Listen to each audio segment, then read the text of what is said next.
Good morning, everybody, and welcome to this week's Team Kentucky update that we are doing just a little bit early.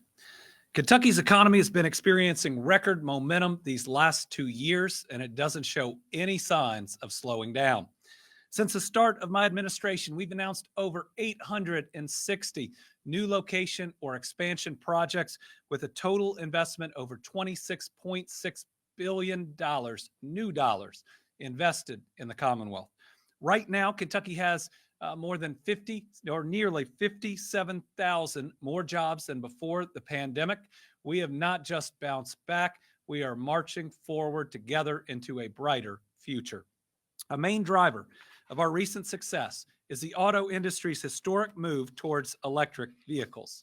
Since 2020, we've seen about 20 EV-related announcements accounting for over $11.2 billion in planned investments and more than 10,800 new full-time Kentucky jobs. These investments have secured Kentucky's spot as the EV battery production capital of the United States and is getting us recognized in what we hope as just the EV capital of the United States of America. And we are just getting started. One of these critical projects is from Rivian, a designer, developer, and manufacturer of electric trucks. In April, Rivian announced plans to establish a $10 million remanufacturing facility in Bullitt County that's going to create 218 full-time quality jobs in the area. Rivian currently stocks replacement parts at an existing 326,000 square foot facility in Shepherdsville. This project will see the company improve and update the existing operation to establish a remanufacturing facility to support the company's EV trucks. This project may also include a vehicle service center that provides full warranty and repair work for both consumer and commercial Rivian trucks. That includes the R1T pickup, which I had the opportunity to take a spin in around the Capitol today. Rivian's investment continues to solidify our position in the EV sector as a leader, and I believe the leader. I want to congratulate Rivian on this exciting new announcement and say that I greatly appreciated the opportunity to try out the R1T. It is an incredible truck, and all its abilities and what it can do is really incredible, both from technology, but I will also say as a driver. I'd now like to welcome Chris Nevers, Senior Director of Public Policy at Rivian, to come up and say a few words on behalf of the company. Governor? Yes. All right. Thank you very much, Governor Beshear, and your Cabinet for Economic Development. On behalf of Rivian, we greatly appreciate all the support from the Commonwealth of Kentucky. We've been delivering vehicles to customers for just over 2 years, for just under 2 years, rather. So maybe a brief background here is appropriate. Rivian is an independent American manufacturer of all-electric pickups, SUVs, and commercial vans. We're proud to manufacture our vehicles in America's heartland, support the reshoring of U.S. domestic manufacturing, and supporting 21st century job creation. In 2017, the company acquired the former Mitsubishi production plant in the town of Norman, Illinois. Originally slated to be torn down and repurposed, Rivian has instead invested over $2 billion into the facility and now employs over 7,500 folks there. We build 3 models in Normal: a light-duty pickup called the R1T, Governor drove that one, a 7-seater SUV called the R1S, and a commercial delivery van we designed and engineered in collaboration with Amazon, our first commercial customer. Not to brag, but all these vehicles are amazing, as you witnessed, and it's great to have you in that truck. They are truly leading the industry forward. The R1T, our flagship vehicle, was the first modern all-electric pickup in the U.S. market, and in 2022 won Motor Trend Truck of the Year. The R1S and the R1T also both earned the coveted Top Safety Pick Plus from the Insurance Institute for Highway Safety. J.D. Power also gave the R1T pickup top honors in its 2023 Electric Vehicle Experience Ownership Survey for highest overall ownership satisfaction. We remain focused on ramping production in our Normal, Illinois plant and making significant investments in our next generation vehicle platforms. Rivian's mission is to keep the world adventurous forever. And we've committed to both decarbonizing our business and supporting environmental conservation, complementary and necessary work that is required to preserve our world for future generations. To remain globally competitive, strengthen our national economic security, and address climate change, the U.S. must make transportation electrification a priority. Rebuilding our domestic auto supply chain will reduce costs and risks for companies like Rivian that have already invested billions and created thousands of jobs in America's heartland. This step into Kentucky is a key part of that plan. Our investment in Shepherdsville will bring remanufacturing and other support capabilities to the region and will help bring good-paying jobs plus training to local residents. We're excited to begin this partnership with the Commonwealth of Kentucky, and we look forward to growing our presence here for the years to come. Thank you for your warm welcome. Thank you. Appreciate you. Thank you. Thanks. Thanks for letting me drive the truck. Yeah, anytime. All right. Next, today, as we near the one-year anniversary of the deadly floods in eastern Kentucky, I'm excited to welcome the U.S. Department of Agriculture, Rural Development, Kentucky State Director, Dr. Tom Carew, and Floyd County Judge Executive Robbie Williams to announce millions in grants that will soon be available to help our rural communities which were devastated by the flooding, to specifically help them repair critical water infrastructure. The damage the flooding did to our families and rural communities was unprecedented, but we know it did over $1 billion of damage to our water and our wastewater systems. We have more than 20 counties and communities on the screen where a major disaster declaration was declared in 2022 and are eligible to apply. The funds will be used to repair damaged water infrastructure as well as reduce long-term risks from future weather events. We understand there are more than $247 million in federal grants nationwide, which will be available until they are expended. The application is only open to Kentucky and other states with certain major disasters. More information can be found on rd.usda.gov. I'm proud of the work that our administration did last year, working with Tom, the White House, and members of Congress to push the inclusion of this and other major disaster funding in the federal budget. Today, we're once again keeping the promise we made for Eastern Kentucky that we're going to rebuild every structure, every system, every life. No matter how long it takes, we are going to fulfill that promise and get that job done. So thanks to Dr. Carew and USDA Rural Development for providing relief and hope to our people and communities as we work towards a brighter future. Dr. Carew, if you join us to say a few words. Thank you, Governor. Appreciate you. Thank you. Opportunity to be here with you all today. So thank you, Governor Beshear, for helping to highlight this important supplemental funding. I have staff who live and work in the areas hit by last year's flooding, and they've been working since day one to help with the response and the recovery. I'm extremely proud of the work they've done. This supplemental funding will allow us to help even more. No community can thrive without water. That's why we pushed hard for this program. Nationwide, as the governor said, there's $247 million available, of which Kentucky will get an allocation. But in addition to that allocation, as we submit more applications, we have a very good shot of getting more than just our allocation.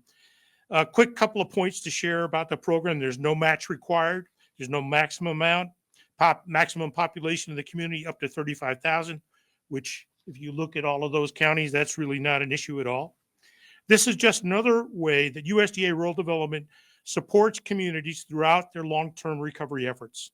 I want to thank Governor Beshear for his partnership. I also want to mention Congressman Rogers' support in this process in securing these funds. By working together, Eastern Kentucky can build back stronger than ever. A couple of, notes. The regulations came out last night. I have not had a chance to read them, but my staff has gone over them. As we said, there's no matching requirements. Applications are, the window opens, it's open today, and applications are not due until 60 days from today. Please contact our office and talk with us about your applications so our staff can help you work your way through them. Thank you, Governor. Thank you, Tom. Appreciate it. So we're proud that Tom is in this position and was able to help get these dollars. He's not just a Kentuckian, he's an Eastern Kentuckian. So I know that this is very personal to him. Next, I welcome Floyd County Judge Executive Robbie Williams to talk about how much these grants are needed. Robbie showed incredible leadership throughout this flooding event and beyond, and it's incredible to see Floyd County and how it is rising back up, and not just that, they're moving forward. Judge? Governor, thank you. Appreciate the kind words about Floyd County. Governor, I do want to thank you. I want to thank Dr. Carew for the great work that you all are doing in the USDA. I'm Robbie Williams. I'm the Judge Executive of Floyd County, the beautiful Floyd County in eastern Kentucky. The flooding last year was devastating to Floyd County and a lot of our surrounding counties. We had you go to bed one night, you wake up the next day, and your life's gone. Everything that you've worked for your entire life, it's gone the next day. We not only lost property, we lost lives. We had folks we had the loss of life. One thing about us folks in eastern Kentucky, we all stick together. So we're all in this together, and we're going to work through it together with the help of the governor, his administration, and the folks that help us on a daily basis. This is the worst flooding that we've experienced in a generation, maybe our lifetime. And I really hope that we never see it again in our lifetime, or anyone else has to experience it. But in the aftermath, I stood at the Martin Community Center trying to figure out how we're going to work through this. The governor visited us a couple of times there, the staff to ensure that our needs were met. And as we sat down and we put pen to paper, we quickly realized this is an event that's going to be difficult for us to overcome on our own, even with the support we're getting at the state and the federal level, because we had so many families that were displaced, and the actual terrain that we live in eastern Kentucky, it's difficult, and it's just consuming. The dollar figure that we came up with in Floyd County that we've had to address for the 21-22 floods, we had actually 3 floods that we've had to deal with in Floyd County. We're over $30 million. And that's a county that has revenue, our revenue budgeted coming in annually of $16 million. And then we're going to have to tack those costs on top of trying to run the day-to-day operations of our county and then turn around and fix the infrastructure. So these announcements really help us to turn the page and try to focus on what we need to be focusing on, and not be so concerned about the funding. We know the money's going to be there. We just have to accomplish the work. And that's why we're here today. These little wins for us, today, let's celebrate this win. This is what we need in eastern Kentucky. If we keep stacking up wins like this, the future of eastern Kentucky is just going to continue to get brighter and brighter. I want to thank the governor. Governor, I want to thank your staff. Rocky, I want to thank you. I want to thank the folks, the good folks at Department of Local Government, the emergency management folks. They have gone above and beyond to help us. But these are the type of programs that are going to help us to succeed and be successful going forward. Again, thank you, Governor. We appreciate everything you do. Dr. Carew, thank you as well. All right. Thank you. That was great work. Thank you. Again, thank you to both Dr. Carew and Judge Williams for your leadership. When we are able to look back, when we have completed the job, again, no matter how long it takes, it's going to be everybody having contributed. Everybody can take part of the credit. And whether that's the different levels of federal and state government, the different branches of government, our strong local leaders, it's just everybody trying to do the right thing, pushing out any of the goofiness or any of the politics, and just being there for our families. That is the very least that they deserve in recovering from this natural disaster. Since we just talked about these new grants, just a very quick update on flooding recovery. There are now 87 families sheltering in our travel trailers. That is down 6 families from our last report. 296 families have transitioned out, which means they found more stable housing. That is a really good number. That's the one that suggests that progress is being made for individual families. And now FEMA has approved more than $107.5 million in individual assistance grants. That is 390,000 more than our last briefing. So continue to apply, continue to push. Now, from one great grant to another that's anticipated in the coming week or so. As we continue to build a better Kentucky for everyone, we need to make sure every single family and every single business has access to high-speed internet. This is not the infrastructure of the future. It is the infrastructure of right now. Whether it's business or healthcare, entertainment, education, all of it now requires high-speed broadband to get the highest quality experience and the best outcomes. It is not a luxury. It is a necessity, and it's one that we have to be building out right now. Many areas of our state have been overlooked in the past when it comes to fast internet, but those days are over. This administration is committed to getting broadband everywhere, no matter how difficult it is to deliver for every community in Kentucky, so that those communities don't just survive but can thrive into the future. That's why in June of 2022, under our Better Kentucky plan, I announced the largest public sector investment in broadband in our history, $89 million that got matched in the private sector. It got up to $203 million, which is providing high-speed internet to 34,000 families and businesses that didn't have reliable or fast enough internet. In November of 2022, we opened applications for a second round. That includes $206 million just from the public side that will be matched. And so just think about how many households that will add on to the numbers that we have already announced, at least 45,000 more households and businesses. These projects are expected to create 10,000 direct and indirect jobs along the way. And then September 1st of last year, we opened applications for a $20 million pool for pole replacement grants from the Rural Infrastructure Improvement Fund to make sure that we are addressing each part of the infrastructure that builds out this high-speed internet. In December of 2022, I also announced that we received a federal Internet for All grant award of $5.8 million. But that's not all. We hosted a Better Internet Initiative listening tour, traveled to 14 different communities to hear feedback directly from Kentuckians. I was elected by my fellow Appalachian governors to serve as the state's co-chair for the Appalachian Regional Commission for 2023. This role helps me advocate for better connectivity, not just in Kentucky, but in all of Appalachia. Last year, I encouraged Kentuckians to provide feedback on the National Broadband Map when it was released, and we've encouraged Kentuckians to take the broadband speed test and to sign up for the Affordable Connectivity Program. We're one of the better states at getting our people to sign up for that ACP program. We are proud of the progress we've made, but we believe that, again, through the Broadband Equity, Access, and Deployment, or BEAD funding, that we expect to be announced really soon, we are going to see the largest and what will be the most transformational investment in our history in broadband, which should move us significantly forward to really being able to set the goal of getting internet to everyone and every business, not in our lifetime, but in the coming years. It's going to be a major task, but we are going to have more funding available for it than any of us had ever imagined. So an incredibly exciting moment for the Commonwealth of Kentucky.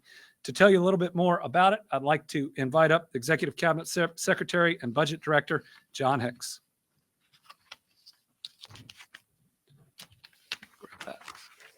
Thank you, Governor. As Governor Beshear said, his administration is the first to put in place a broadband grant funding program. He just mentioned the $300 million from American Rescue Plan Act funds that were awarded last summer, and we expect to make the next round of awards by the end of July. So that'll be an exciting announcement. But there's something even bigger coming. From the bipartisan infrastructure law that the federal government passed, they included for the Broadband Equity, Access, and Development Program, the BEAD program, $42 billion to be distributed across the 50 states and territories to meet the goal of universal service of affordable, reliable, high-speed internet to all households and all businesses. We expect the federal government has said that they would make the announcement of each state's funding allocation by the end of June. So by the end of next week, we hope to find out how much funding will be available to Kentucky to continue this progress toward universal service. There's been an outside estimator who said that it could be in the neighborhood of $1 billion coming to Kentucky. We will find out for sure by late next week. Each state has several steps that it has to take in order to draw down and access these funds. First of which is the preparation and submission of a 5-year action plan, which will be submitted later this summer. The $5.8 million grant the governor referred to as a planning grant that encompasses a number of things, one of which is our preparation of that action plan. From that, then each state will also provide what is called an initial proposal.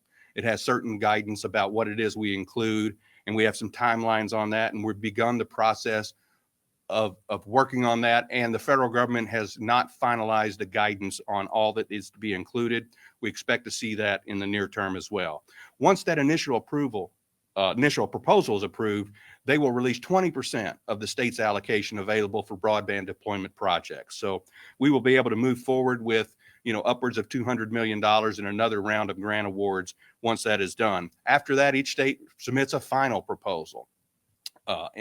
And from that, once approved by the federal government, then the remainder of that allocation will be made to each of the states and territories. So our state office of broadband deployment has been working hard to prepare the action plan, to set us up to meet the deadlines. I know the governor will want us to access those funds as soon as possible. And so we're working in that direction. One of the other things that's happening with this planning funds is we're creating a map that will be available on site on the website that will show from the federal government and from our work where there are no service locations, meaning literally no internet available, where there are unserved locations, which is locations with speeds of 25 meg download and 3 meg upload or less, and then underserved, which are higher speeds. And those are the areas that are eligible to be have infrastructure deployed. In Kentucky, our priority is first those locations with no service. The grants we're going to award at the end of July are going to have an emphasis on that, not low service, no service.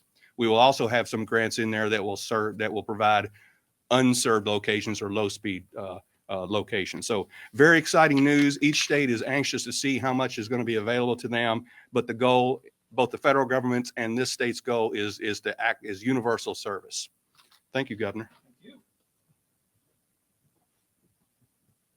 So we are awaiting an announcement about what the dollar figure is going to be. But let me say our expectation is it'll knock everybody's socks off. It's going to be enormous, transformational, historic.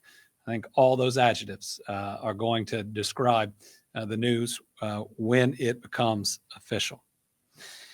Highway safety and economic development have been two of our highest priorities in this administration. And down in Western Kentucky, in the city of Cadiz, both of those objectives have been met in the form of a highway project for which I approved discretionary road funding through the Kentucky Transportation Cabinet. The project itself was rather simple. With award of $140,000, the city of Cadiz was able to develop a new street called Jolly Way that improved traffic flow for a nearby school bus garage and at the same time benefited local businesses. Before Jolly Way, school buses traveling from the bus garage to Trigg County schools had to cross 4 lanes of traffic to turn left onto US 68 without the aid of any traffic control devices. But Jolly Way now provides school buses as well as a lot of commuters with direct access to a signalized intersection where they can safely make the turn. In fact, it has been such a great improvement that 2 restaurants, a convenience store, and 2 retail businesses have opened on Jolly Way. So this project has delivered on some key themes of our administration. Number 1, to increase traffic safety.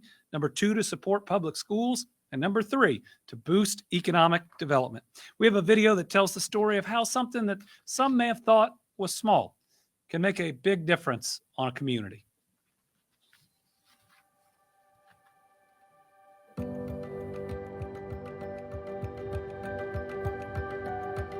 We have developed a Jolly Way up here at the intersection of the business district.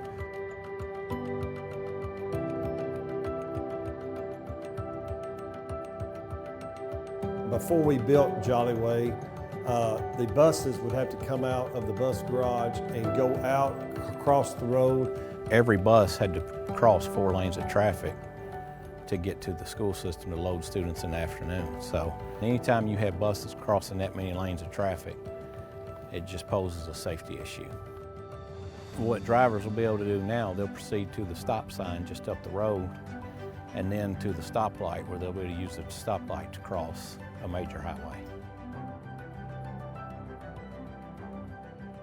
Mr. Eagleson came to me and he said that we have an opportunity to make everything safer for our students, and I know he had been in touch with Hollis Alexander, our then county judge executive, and they proposed it, and none of us could see anything but making the school system better with being safer. So we proceeded with it, and now we have a beautiful place that makes everything safer. Working with our judge executive, Hollis Alexander, Transportation Cabinet, it's been good. Project was completed, I think, in about a year, I believe it was. So for something of this magnitude, that's pretty impressive.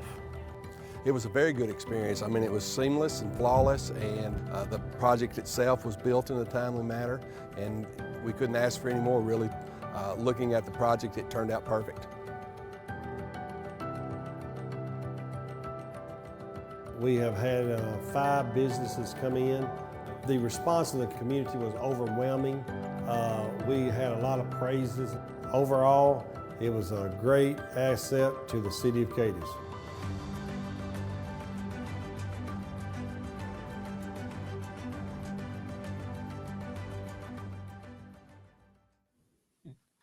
And now from the Transportation Cabinet to the Energy and Environment Cabinet, today we have an update and positive news on oil capping here in the Commonwealth. Kentucky has oil and gas wells that are no longer in operation, and they emit methane, which harms our planet. So we were able, through federal grants, to put together a program with our Kentucky Oil and Gas Association, whereby we cap these wells across Kentucky. It's something where the private sector and industry and government came together to create jobs and to do the right thing. So far, 540 wells have been capped in 23 counties. 42 contracts have been signed to plug a total of 628 wells.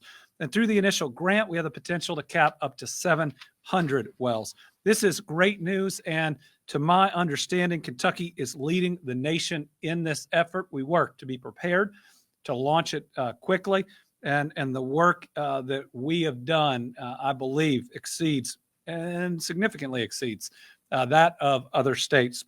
We're one of 22 states that received funding, and while 7 have started this work alongside us, we have reported the highest number of wells plugged under this first grant. Folks, we are getting things done in Kentucky. No matter the goal, we're going to see it through. We've already created up to 90 jobs with this work, and there's the potential to create 30 more. And we're getting great feedback from communities directly impacted. For example, Bradley Rideout, president of Echo Valley MX LLC in Webster County, said the plugging made room for more parking when he hosts events at his business. So we're really proud of the work that is going on there. Today, I also want to give an update to Kentuckians on successes we're seeing in hiring critical positions across state government. I don't have to tell you that shortages that had started well before I became governor, especially since the General Assembly eliminated pensions and reduced them for new hires over the years, led to critical shortages in really important areas where government services are absolutely required. I'm talking about social workers, correctional officers, state police, DJJ workers. These are folks that deliver essential public safety services, and their dedication is second to none, and we owed them better than what the state was providing. Over the years, we've taken many steps to make these positions more competitive through pay increases and enhancing recruitment efforts. So let's start with our social workers. Prior to this administration's efforts, which included a significant pay raise for those who protect our most vulnerable citizens, especially our children and our seniors, before we took action, the annual salary for an entry-level family support specialist was $26,483. Today, it's $41,946. An entry-level social worker, when I became governor, was making $33,644. That's hard to pay off the student loans of the significant education that you have to be a social worker. Now, it's over $50,754. That is great progress, and we're seeing more folks stepping up to take these positions. According to the Cabinet for Health and Family Services, from June 1st to June 15th, the state hired 29 social service workers and 33 family support specialists. And if you look back to December 2021 compared to now, after years of losing people and losing people and losing people and that compounding, we have seen a nearly 6% increase in our frontline social worker staff, according to the Cabinet, and a 22.5% increase in frontline family support staff. That has turned around, really for the first time, a decline for years that we had seen in those positions. We know how important they are. We know that they protect the most vulnerable, and we're going to continue to work to make progress to fill more of these social workers and family support positions. Now let's talk about law enforcement. I fought hard to get a pay increase for our Kentucky State Police troopers, and last year, the General Assembly included the recommendation we made of a $15,000 raise to our state police. KSB's starting pay for sworn officers increased from $40,000 to $55,000. This is one of the largest raises in state government in my lifetime. And according to the Justice Cabinet and KSP, it's led to an increase in troopers and commercial vehicle enforcement officers. We also secured a contribution enhancement to the state police retirement funds, which will have an immediate impact for our veteran troopers. I also want to note we're finally able to help our heroes behind the headset, our telecommunicators, because we asked for a very significant raise from the General Assembly for our telecommunicators. We used to call them dispatchers. They take in some of the toughest of calls. General Assembly said no and only provided the regular state raises. What we saw was that staffing continued to decline there, even while it was increasing for troopers and CVE, and we were reaching critical levels. So just last week, we were able to announce a pay raise for them, and that's going to make all our communities safer, because having somebody on that line that knows what they're doing, that is trained, that can dispatch the right people, that can help the individual calling in, that can coordinate multiple different law enforcement agencies, can lead to a better response and a better outcome. These are really important public safety officials. So overall, we have seen a nearly 10% increase in sworn troopers from last year to this year. Retirements pretty much stopped, and we added troopers on top of that. Again, this is after year upon year of decline, finally turning around that trend. We are thankful for our Kentucky State Police, and we will continue to look for ways to encourage more of our Kentuckians to join that noble agency and profession. When we look at corrections officers, according to the Justice Cabinet, we've seen nearly a 35% increase in our corrections officers. We've been fighting for years to get many of these workers a much needed raise for what is difficult and dangerous work. We finally made progress with shift premiums for all DOC employees. We added an extra $2 an hour to locality premiums for employees in specific areas. And we were able to provide a 10% increase for the security staff of adult correctional institutions that went into effect December of 2021. These changes brought the starting hourly wage to $20 an hour for a correctional officer. And then we were able to raise the recruitment rate starting salary for a DOC correctional officer to $50,000. And thank you to the General Assembly who came behind us and has helped us maintain and continue that. Think about it. Now a 35% increase again in an area we were at critical staffing shortages. Again, we've got a lot of hiring we still need to do, but finally moving the right way. Speaking of one other area where we have really needed that, the Department of Juvenile Justice. As you know, we have made significant changes in DJJ for the safety of both our workers, especially in pre-adjudication facilities, as well as the youth themselves.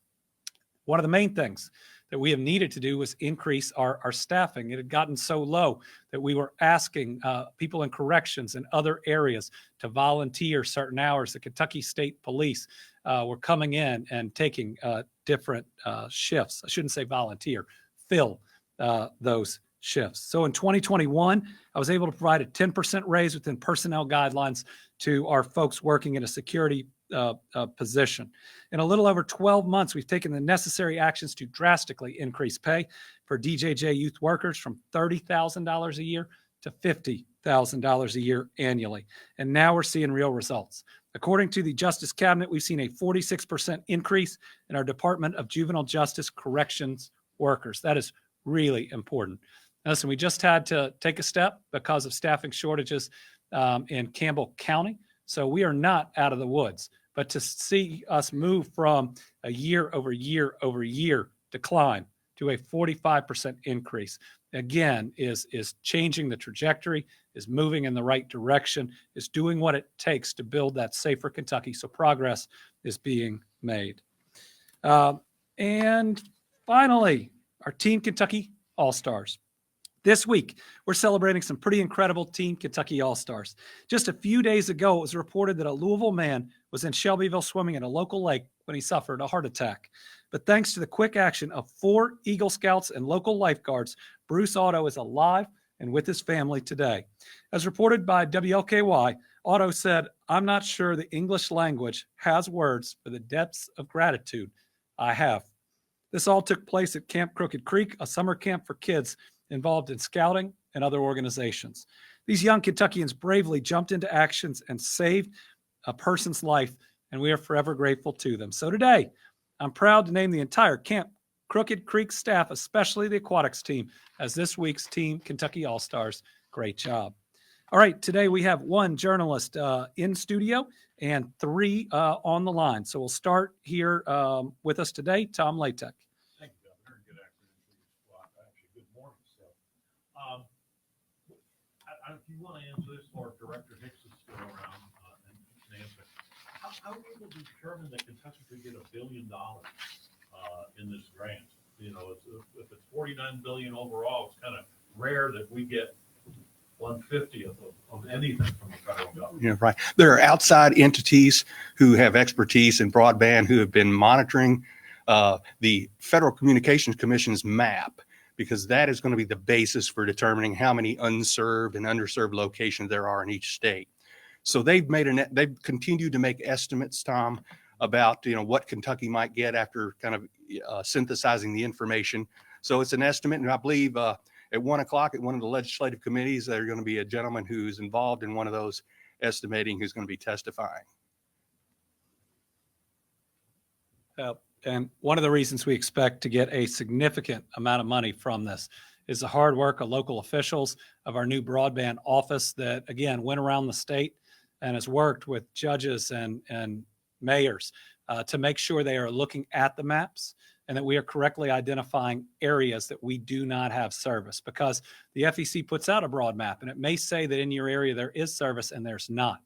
And I believe we've had more Kentuckians, thanks to strong local leadership, step up and say, no, there's not service in this area. They call those challenges.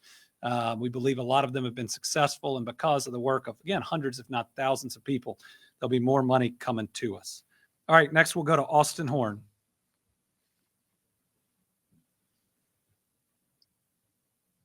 Thank you, Governor. I've kind of got a 2-part question. I'm wondering if you just have any general response to the recent findings about Randall Weddle using his credit card for donations to the KDP in your campaign above the max limit.